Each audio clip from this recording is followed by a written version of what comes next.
Welcome back to another gloomy day of working on this crusty old camper. Once again, we're starting the video off with some wonderful rain. I don't know, it's been raining here lately. It's ridiculous.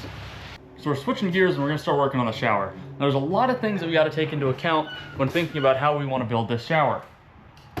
The most notable thing is the fact that there's not exactly much headroom in this space. I only have a few inches between the top of my head and the very tallest part of the ceiling. And back here where the shower is, which is just all the way against the wall, it gets even worse as the roof curves down. Behind me is the Icon SP300 shower pan. Now, this is the closest shower pan we could find that actually would fit our space, the corner drain. Unfortunately, the drain isn't all the way in the corner, so now we have an outrigger that's in the way of where the drain and the trap needs to go. So this is our solutions to that problem. The most obvious solution would just be to raise up the shower pan enough to get the trap and all the piping running underneath of it. The problem, like I was saying earlier, is the headroom. I don't have very much space. And so because of that, we want to raise up this shower pan as little as possible to make sure that we're not banging our head on the ceiling the whole time. So you might be able to see kind of vaguely where our blue outline was that we had originally drawn for the edges of the shower pan. And notice that the shower pan doesn't line up with that, and that's because the shower pan is 32 inches deep and 30 inches wide, not 32 inches wide and 30 inches deep. And that goes against our plan, but it will hopefully fit, so we're just going to roll with it and we're just going to make it work. We're just making it work. Oh, and I tried real hard to find other shower pans, but this is the only one that's even remotely close to what we need, so we're just gonna have to make it work. So there's our plan. We're gonna raise up the shower pan about 1.5 inches. That way we have enough space for a very slim drain to sit underneath of it, and that allows the water to run out from underneath of it so we can get it into the gray tank. Here's a view from underneath. This is the outrigger that I believe to be in the way. And there's the shower pan. Let's see here.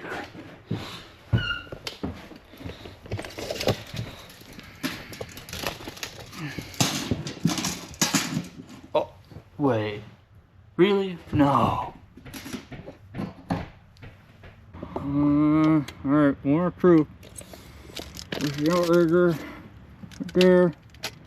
After the outrigger, I got a pencil here, I'll try that. 1920. I don't know, it's close. I don't know, man, that might actually fit. Because that's sitting at about 19.5, 20. It's 19 3/4, call it. And this line for the edge of the drain on this side is at about 19.5. So, you know what?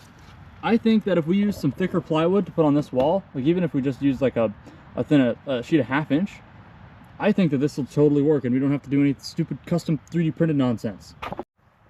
Yeah, look at that. So the very edge of the circle where the cutout is like dead in line with 19.5 inches from that board, which is just about where the edge of that outrigger is. So I think it'll actually clear. I'm gonna have to cut into it just a smidge, but it won't be much. So I think we just won. I think we just won. So that means all we got to do to get this thing installed is skin this wall behind me and then raise the shower pan up like 1/2 inch, cut out a hole for the drain, plumb it in, and then we have a basic shower. I mean, we still got to do all the walls and stuff, but like, that's the functional parts of it. I guess it's going to be easier than I thought. Maybe it's not. I guess we'll see. So I guess tomorrow we get to start on plumbing. Guess I'll see you then. Alright, so now the next day, I'm going to go ahead and I'm going to drill out a little bit of a test hole underneath the shower pan just to kind of get an idea of where that outrigger is so I can figure out if this is even going to work or not. Oh, I hope this doesn't hit anything. Guess we're going to find out.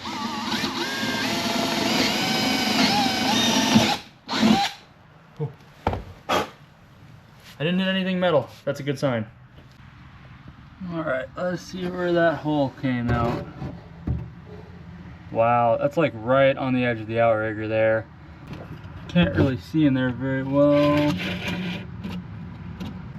So there's a chance that it'll just maybe fit, but I'm gonna have to cut into the outrigger on this side. I'll have to do some thinking. So I went ahead and cut this little hole out here, and you can see the edge of the outrigger is right up against this edge. And I measured against the edge of the shower pan, and it looks like I can just nick away a little bit of this flange, and it'll be good to go to drop the pipe straight through. So all that stress yesterday about figuring out some weird 3D printed monstrosity to make this stupid drain work was completely unnecessary, and well, I mean, honestly, I can't complain. I'm happy this is all gonna work out. Okay, so I've done a little more fiddling with stuff. Let me show you where I'm at for the day. I got the vent completely plumbed in. It's not, of course, attached yet because I want to build out some more of this stuff down here before I actually permanently attach it all together. But I've got that plumbed in, so that's kind of neat. Other than that, I've also got this pipe ran up for the sink drain. It's not attached, of course, either. Just dry fitting everything. Now this is the real dilemma here. So I've got this piece that I turned down on the lathe. You can see it's a smaller diameter here. This is 1.25 inch standard T-fitting. And I turned this end down to fit inside of there. And I'm going to turn both the other ends down so I can put standard 1.5 inch couplings on there for attaching the sinks and then also the shower. Now, the dilemma is trying to make this as low as possible. This is about 1.25 inches off of the floor, which means that I have to raise up the floor at least 1.5 inches to make sure that the water flows. So I went ahead and I put some boards on the floor so I could stand on them and see just how bad it would really be. You can see I have a little bit of headroom, like my head's not on the roof. There's just a little bit. So if I'm standing right here in the middle and I go ahead and I put the shower head up at the highest point of the roof, like right here, the water will still be coming from above my head and it should be a pretty comfortable shower. So I think that this is a viable solution, but we gotta go home and turn down the each end of it to accept the pipe so I can plumb it all in and test it. So that's what we're gonna do now.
Exhausted, but that is it. The shower pan is in for testing. The plumbing is stuck together and we're going to dump water in it and see if it drains. So here's a little side view of what we got going on here. So you can see the shower pan here, and then right there is the drain. So it comes through that spot right there. And then if you go in here, so there's the bottom of that pipe, and it runs over to that side of the floor over there. Where that pops out, if you can see right over there, oh, can't see, pops out right there and goes into the gray tank drain, which you can see center screen hopefully. So the plan now is to walk around and find a bucket to dump some water in there and, well, just see if it drains. We're not really sure if we have enough of a rise from the shower pan to the drain to have it efficiently drain, so that's why we're testing it. And worst case, we can always raise the floor up incrementally until it eventually drains the way that we want it to. So that's the plan for now.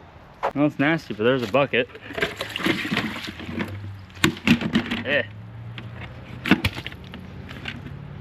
Bucket. Water. There we go. Well, here we go. Got a bucket of water. So place your bets. Will it drain? Or is it just going to sit in the bottom of the tub and we're going to have to keep raising it? Guess we're about to find out. Alrighty, here we go.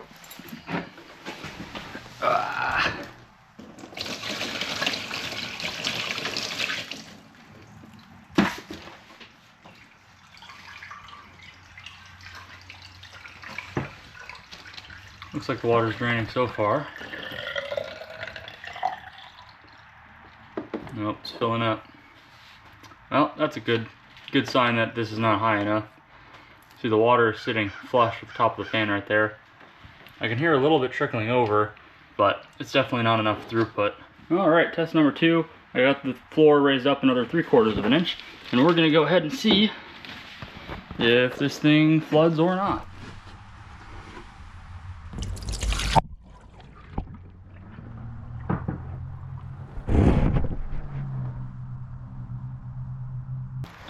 Well, that test seemed moderately successful, but I don't want to just assume that that's going to be enough. So what I'm going to do is I'm going to fill this bucket all the way up with some creek water, and I'm just going to dump it all in there at once and time how long it takes for it to drain.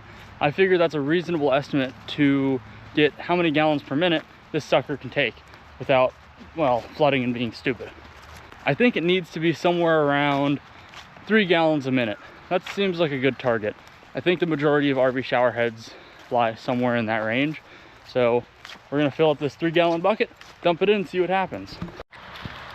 On another note, look at these beautiful fall colors that have started to appear with this nice cold rain. It is a great time of year to go hiking in the Midwest.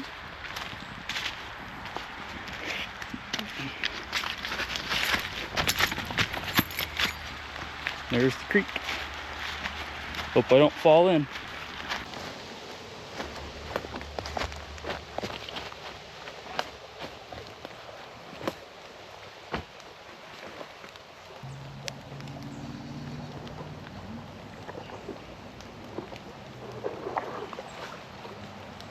That's as good as it's gonna get. Wow, it's just so pretty back here. You know that? Look at all these beautiful fall colors. I was worried we wouldn't get any this year, but sure enough, here they are. Well, I wasn't able to fill the bucket all the way, but I think I got somewhere around half of it, so call it 1.5 gallons of water.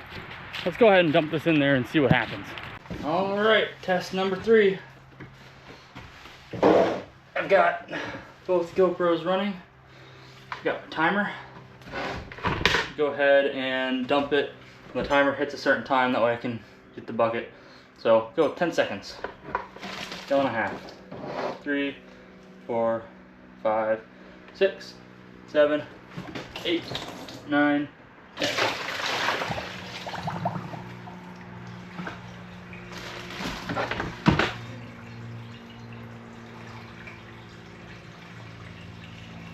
I hear water flowing over, which is good.